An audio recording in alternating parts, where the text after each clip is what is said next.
तो दोस्तों यहाँ पर एक अलर्ट दे रहा होगा, आपके फ़ोन में भी दे रहा होगा। IRCTC एप्लीकेशन जैसे ओपन करता हूँ एक अलर्ट देता है, और अलर्ट देता है उसके बाद यहाँ पर मैं बहुत सारी चीज़ें इस वीडियो में मैं कवर करने वाला हूँ, जैसे कि अकाउंट को फॉरगेट करना, अकाउंट की सारी डिटेल्स ख़त्म होने के बाद भी अकाउंट को रिकवर करना, और जब भी आपने IRCTC के प्रोफाइल में अगर आपने नाम गलत डाल दिया है तो आपका आधार ऑथेंटिकेशन कैसे होगा।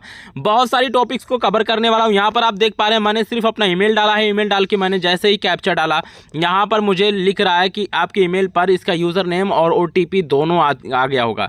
अब मैं अपने ईमेल को ओपन करता हूँ, ईमेल को ओपन करूँगा, वो सारी चीज़ें यहाँ पर दिखेंगी। और ये वीडियो काफ़ी इंपॉर्टेंट है और इस वीडियो को आप लास्ट तक जरूर देखिएगा, बहुत ही इंपॉर्टेंट वीडियो है। यहाँ पर मैं रिफ्रेश करता हूँ और रिफ्रेश जैसे किया, देखो यहाँ पर मुझे एक ईमेल आया है और इस मेल में मुझे OTP और OTP के साथ साथ मेरा यूज़र नाम भी है। तो अब मैं यहाँ पर OTP डाल दिया, ऊपर यूज़र नेम है। यूज़र नेम मुझे पता नहीं था, सिर्फ मुझे ईमेल पता था। मैंने ईमेल डाला और यहाँ पर सारी इन्फॉर्मेशन वापस से मेरी रिकवर होने लगी। अब मैं यहाँ पर यूज़र नेम डालूंगा, फिर यहाँ पर मुझे एक पासवर्ड बनाना है। तो पासवर्ड मैं क्या बनाऊंगा, कुछ भी आप बना सकते हो, जैसे आपने कैपिटल I से इंडिया लिख दिया और उसके बाद @12345 या कुछ भी ऐसा डाल दिया तो यहाँ पर वो एक्सेप्ट कर लेगा बहुत ही आसानी से। जैसा कि आप देख पा रहे हैं मैं यहाँ पर बना रहा हूँ, और यहाँ पर बनाने के बाद मैं यहाँ पर कैप्चा डाल देता हूँ। कैप्चा डालने के बाद जैसे सबमिट किया, यहाँ पर सक्सेसफुली चेंज हो गया। अब मुझे मेरा यूज़र नेम और पासवर्ड पता हो गया। अब पता होने के बाद मैं प्रोफाइल को आगे चलता हूँ, चूँकि ये आईडी मैंने बहुत बरसों से यूज़ नहीं किया था। तो अब मैं यहाँ पर देखो अपना यहाँ पर वापस से पासवर्ड और यूज़र नेम डाल के लॉगिन करूँगा।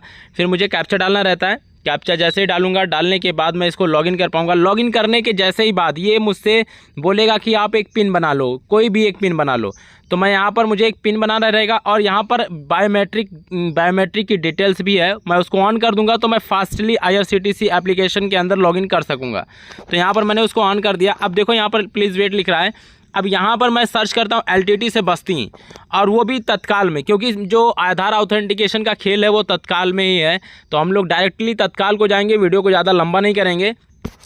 तो यहाँ पर जैसे ही मैं तत्काल पे ओपन करता हूँ, यहाँ पर मुझे सीट शो हो रही है क्योंकि सीट खाली है, और जब मैं इसको क्लिक करता हूँ तो यहाँ पर तत्काल की बुकिंग के लिए आधार ऑथेंटिकेशन मस्ट बता रहा है। मतलब मुझे किसी भी हाल में आधार ऑथेंटिकेशन करना ही करना है। अगर मैंने वहाँ पर अपने प्रोफाइल में आधार वेरीफाई नहीं किया तो वो चीज़ अब तत्काल और प्रीमियम तत्काल उस ID से बुक नहीं हो सकता है। तो यहाँ पर मैं जैसे जैसे कर रहा हूँ वैसे वैसे आ रहा है। अब सबसे इंपॉर्टेंट बात है, इनकी IRCTC की जो प्रोफाइल थी उस प्रोफाइल में इन्होंने अहमद की जगह AHMED लिखा है और इनके आधार पर AHMAD है। मतलब अगर आधार में और प्रोफाइल नेम में अगर कुछ फॉल्ट है तो वो भी इस वीडियो में मैं सही करने वाला हूँ। बहुत सारी चीज़ें एक बराबर से चलते हैं, सारी चीज़ों पर कवर करते हैं। ये वीडियो बहुत इंपॉर्टेंट है, ये अकेला वीडियो आपको कंप्लीटली नॉलेज देने वाला है। तो यहाँ पर मैं आधार ऑथेंटिकेशन यूज़र पर क्लिक करता हूँ। यहाँ पर जैसे मैं क्लिक करता हूँ मुझे दो ऑप्शन मिलते हैं, एक पैन कार्ड से, एक आधार से। तो आप पैन कार्ड से भी कर सकते हो, आधार कार्ड से भी कर सकते हो।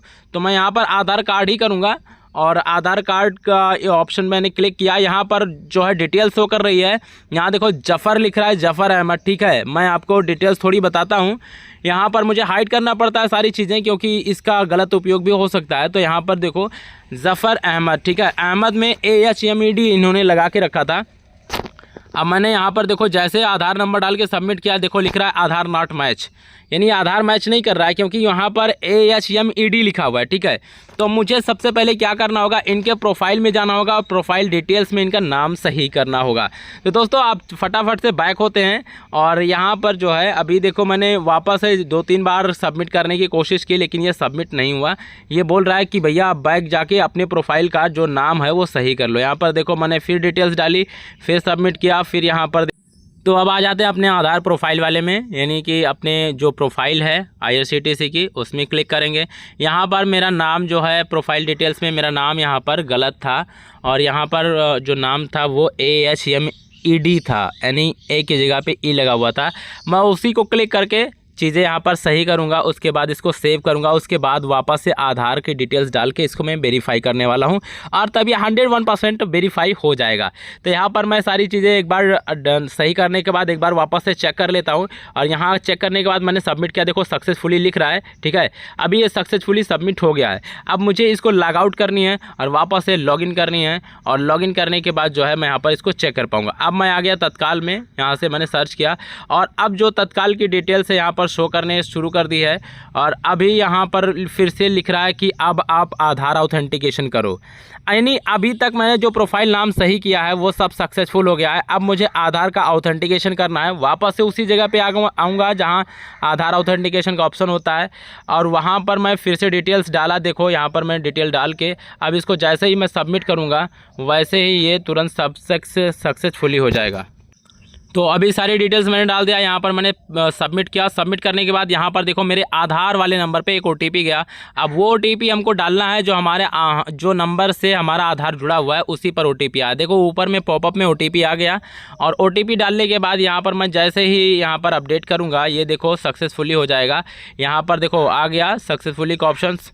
मैं इसको कट कर देता हूँ। यहाँ पर यूज़र नेम पासवर्ड गूगल में सेव करने को बोल रहा है तो मैं इसको कट कर दिया। यहाँ पर आप देखो कि ये चीज़ हो गई क्लियर, ओके कर दिया मैं यहाँ पर। और करने के बाद अब मुझे लॉग आउट होना पड़ा। लॉग आउट होने के बाद अब मैं वापस से लॉगिन करता हूँ और यहाँ पर अभी मैंने फिंगर से किया है इसलिए स्क्रीन थोड़ी ब्लैक सी हो रही है। तो जब फिंगर से करेंगे तो थोड़ी सी स्क्रीन रिकॉर्डिंग में थोड़ा ब्लैक आएगा, वो चीज़ नहीं शो करेगा। यहाँ पर मैंने फिर से LTT और बस्ती सर्च किया और डेट मैंने सेलेक्ट कर लिया। यहाँ पर मैं क्लिक करता हूँ, देखो यहाँ पर डेट डिटेल्स आ गई और अब मैं आगे बुक कर पा रहा हूँ। यहाँ पर आप देख पा रहे हो कि तत्काल के ऑप्शन पे मैं आसानी से क्लिक कर पा रहा हूँ और यहाँ पर बुक भी कर पा रहा हूँ। तो दोस्तों ये जो चेंजिंग हुआ है ये हम लोगों के लिए बहुत प्लस पॉइंट है। जो छोटे लोग हैं वो उनके लिए बहुत प्लस पॉइंट है। जो बड़े एजेंट हैं उनके लिए तो बहुत दिक्कत वाली बात है, लेकिन हम लोगों के लिए ये जहाँ तक 2-4 टिकट वालों के लिए, अपने टिकट वालों के लिए बहुत अच्छी बात है।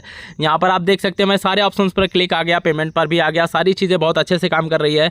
और अब जो है ये जो चीज़ लागू हुई है ये इसकी वजह से हम लोग भी अपने टिकट को आसानी से बुक कर पाएंगे मेन सीज़न में, क्योंकि अब जो है फालतू ID लॉगिन होगी नहीं, वही ID लॉगिन होगी तत्काल में जो IRCTC आधार जिसमें ऑथेंटिकेशन रहेगा वही।